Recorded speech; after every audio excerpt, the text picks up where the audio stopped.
it's lifestyle change, man. I mean, it really is. And it's a total psychological change that you got to make in your mind that says, I don't need alcohol to have fun. I could actually have fun just going out and enjoying. I mean, I went to Istanbul for a month. I lived there for a month, and I probably had maybe 2 drinks the entire month, just, I mean, there's just, you don't need it. There's so many fun things to do in life. I mean, it's just not, if it doesn't add to anything, then why do you need it? So look, you've been through, I'm sure, some failures in your life, and you've been through some challenges. And of course, you're even going through some challenges, dealing with your son and in your life right now. I mean, of course, you lost your brother. You've been through some major things in your life. And so how do you get past that and keep going? Because this is the challenge. I see people,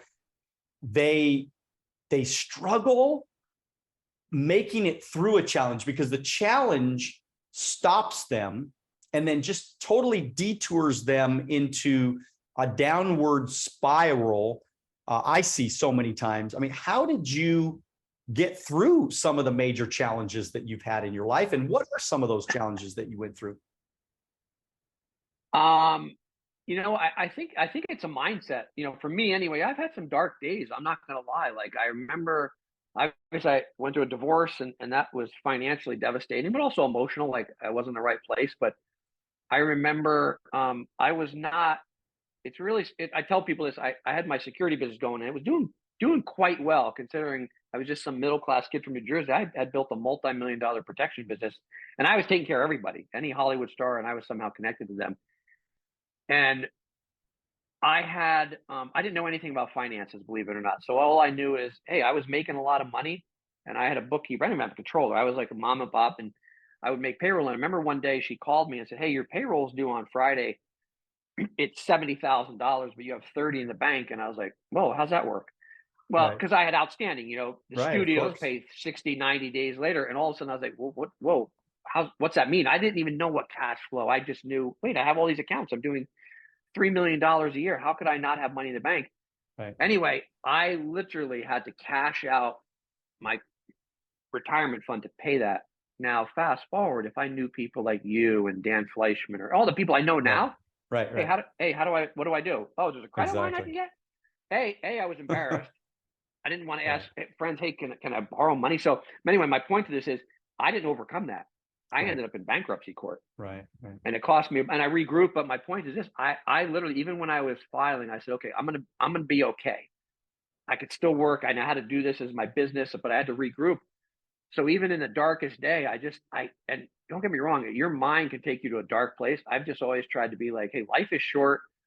This is just one chapter. Let me just push through this and be resilient. But it's not easy. And I understand when people want to tap out because it's not easy.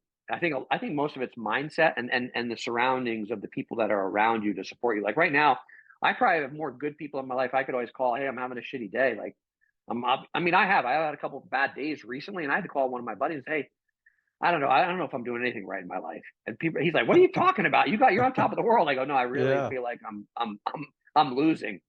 So it's always, it's a struggle, right? I mean, and I do know this because I've taken care of some of the wealthiest people in the world. Money does not, what I tell people, money just facilitates things in life. Right. I know guys that are worth $300 million, and they'll call me and say, hey, my wife hates me. My kids don't like me.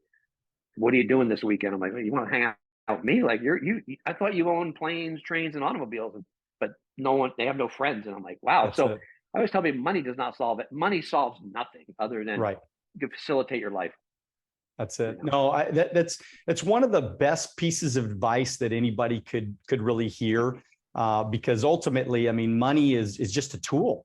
I mean, the reason why we're going to live long, and I've studied this for so many years, and it means so much to me that I learned it early. I'm so glad that I learned it early, is that progress equals happiness. And people have heard me, say it so many times. I mean, it's not even the end result. I mean, I've won awards, I've been on stage. I've spoken in front of crowds, 50,000 people screaming your name, excited that you're, I've gotten, autographs and pictures and you name it. And all that stuff is really just short-lived. That's just, ultimately that just comes and goes, but really it's the relationships that you're building, and it's the friendships, and it's the, this is, again, our health and our relationships. This is really what is going to keep us being happy. Because I think at the end of the day, if we keep asking ourselves, like, why do we want this? Like, why do we want to be on stage? Why do we want to talk to more people? Why do we want to podcast? Why do we want to make more money? Why do we want to build a bigger business? Why do we want to be more successful? Every single answer to every one of those questions is, I want to be happier, right? Because we all just want to be happy. Sure. And how do we get happiness? Well, I think for the most part, we get happiness just by trying to do good. And I think the reason why, yes, even in your darkest days, you probably remained pretty happy and motivated to try to keep trucking along, to keep going along, because you knew that I just need to keep moving forward. I just need to keep, because you can't lay over and just die. I mean, what are you going to do? There's no sense in giving up. You just got to keep going and keep pushing forward. Yeah, that's the key. I mean, listen, you're right. I do all these things because I do want happiness. I want to bring other people happiness, because that in turn, it's one of my, my languages is I like to see people happy, but in turn it brings me happiness. And even like I said, even my darkest day, when I went through my divorce, I stayed at my buddy was pretty wealthy. He had a little guest house, and I stayed in it, and I had to evaluate, because I gave up my 5,000 square foot house. But at the end of the day, I'd wake up and say, man, I'm pretty fortunate. Like I got the clothes on my back. I got 3 meals a day, and I'm working, and I made that my happiness. It wasn't my 5,000 square foot house anymore, but I loved where I was at. And that's, you just have to appreciate where you are and realize this. I always remind myself, when I pull up on the freeway exit and I see the single mom there with a sign saying, hey, I need help feeding my kids. Or I went to I'm a veteran, so I went to the VA yesterday to make an appointment, and guys are there with no legs. And I always say, there's no gripe in life. Why would I complain about anything?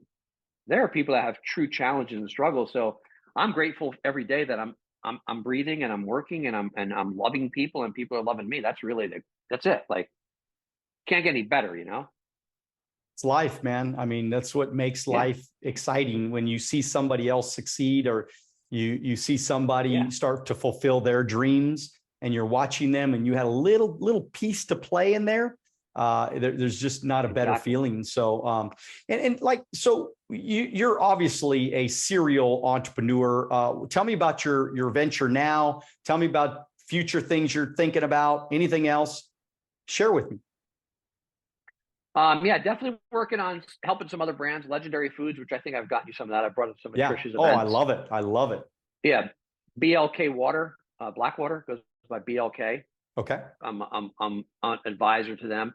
And like I said, I'm working on the book and speaking and coaching. I mean, whatever you want to sum it up. I got my own website now, but I really feel like if I could move the needle and help a couple people, that's rewarding. Yeah. Could it be a business? Sure. But at the end of the day, it goes back to, money's not going to make everyone happy, but helping other people, and I can make a business out of it, that's really fun. If I could, it's just, I've learned so many things that I feel like other people could avoid the landmines, right? Of starting a business or whatever they're going to do on some of the basic fundamentals of business. So what are, I mean, in your, from your thinking, what are some of those landmines? What are some of those fundamentals that you think we need to remember about business when it comes to business?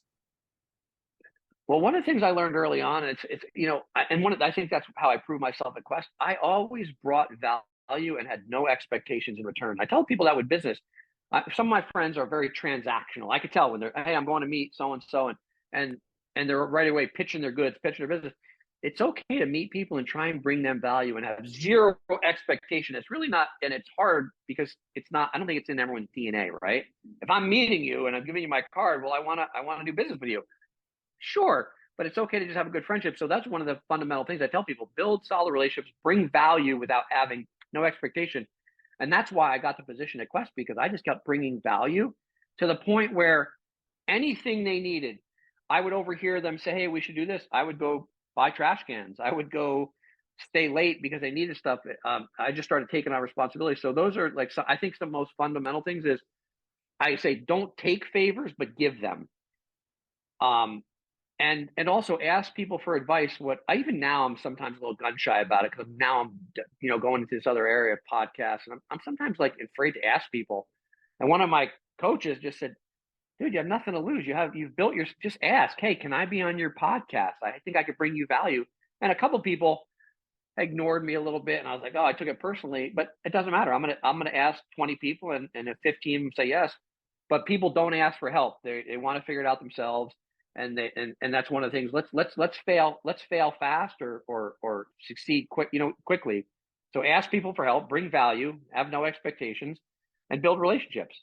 I think that's the fundamentals to get you going, and all, make friends and have fun, and when something comes up, take immediate action. Don't sleep on it, and be change ready. Like when something goes not the direction you want, okay, shoot, now what direction do I change to overcome this? Like you said, I think, did you say this, or like people, they don't act, or paralyzed. They just they sit in their woe or their worry. Right. Thank you for watching. If you like this video and you want to watch another clip, click right here.